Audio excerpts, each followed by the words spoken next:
আমি বড় বাজারের মধ্যে দিয়ে যাচ্ছিলাম শুক্রবার, রাস্তার মধ্যে রাস্তা বন্ধ করে সেখানে নামাজ পড়া হচ্ছে।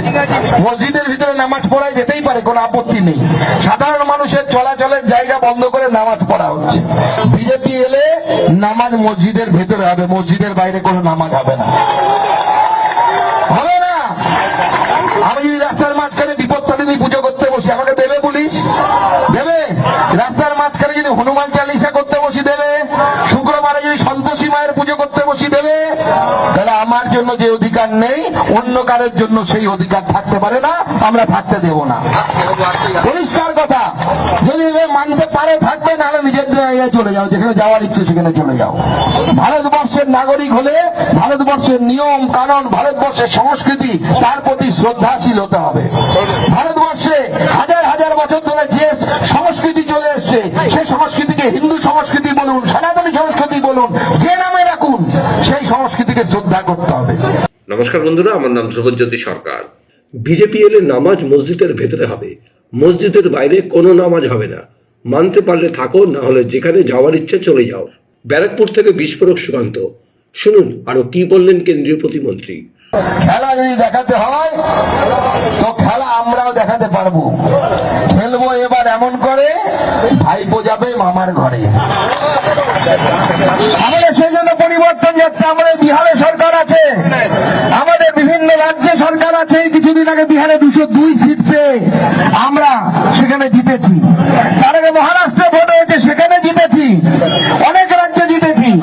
ভারতীয় জনতা পার্টি রাজনৈতিক দল হিসেবে যদি পশ্চিমবঙ্গে না যেতে ভারতীয় জনতা পার্টির হয়তো রাজনীতিতে খুব বড় বিরাট ক্ষতি হবে না, কিন্তু ভারতীয় জনতা পার্টি বিশ্বাস করে যে পশ্চিমবঙ্গকে যদি রক্ষা করা না যায়, পশ্চিমবঙ্গের যে ডেমোক্রেটিক চেঞ্জ হচ্ছে, জনবিন্যাসের পরিবর্তন হয়ে যাচ্ছে, সেটাকে যদি আটকানো না যায়, পশ্চিমবঙ্গ আগামী দিনে পশ্চিমবঙ্গ থাকবে না, পশ্চিম বাংলাদেশে পরিণত হবে। সেই জন্য ভারতীয় জনতা পার্টির লড়াই, সেই জন্য ভারতীয় জনতা পার্টি মাঠে নেমেছে। জানি আপনি কি খেলতে পারেন। 26,000-এর চাকরি খেয়ে নিয়েছেন, এর থেকে বড় খেলা কে খেলতে পারে?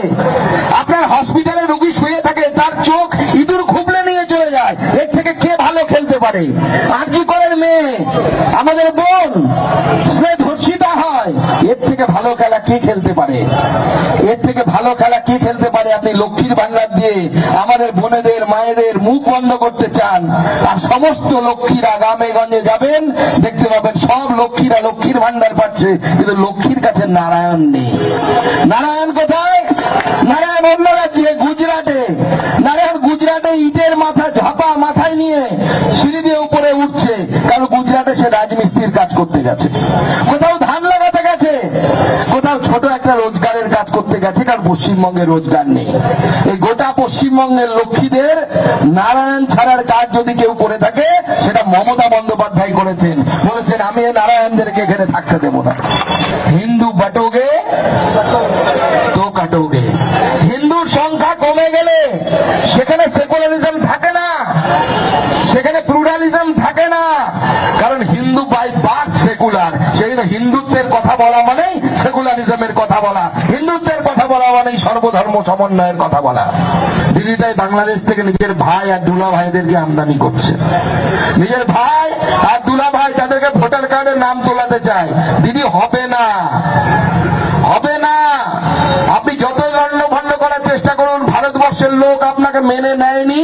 ত্রিপুরা আপনাকে লাথি মেরে তাড়িয়ে দিয়েছে, গণতান্ত্রিক ভাবে গোয়া তাড়িয়েছে। গোটা ভারতবর্ষের মানুষ আপনার বিরুদ্ধে তারা দাঁড়াবে, তারা ভারতবর্ষকে ধ্বংস হতে দেবে না। তারা দেখেছে মমতা বন্দ্যোপাধ্যায় পশ্চিমবঙ্গকে কিভাবে ধ্বংস করছে। আজকে যে বাংলাদেশের লোকেরা যারা সেই সীমান্তে দাঁড়িয়ে আছে, বলুন তাদের নাম ভোটার কার্ডে থাকা উচিত? থাকা উচিত? কোন তৃণমূল নেতাকে যুক্তি দিয়ে বোঝাতে বলুন যে যে পাকিস্তানের নাগরিকটা এই বা পশ্চিমবঙ্গে এসে এই ব্যারাকপুরে এসে বসেছিল, তার নাম কোন যুক্তিতে ভারতবর্ষের ভোটার তালিকায় থাকবে? থাকা উচিত? মমতা বন্দ্যোপাধ্যায় আর তার দলবল যে কাজটা করছে, এটা দেশদ্রোহিতার কাজ করছে। আর এই দেশদ্রোহীদের স্থান ভারতবর্ষে হতে পারে না। ভারতবর্ষের বাইরে পাঠানোর ব্যবস্থা এদেরকে ভারতীয় জনতা পার্টি করবে, এদের সেই জায়গায় পৌঁছতে হবে।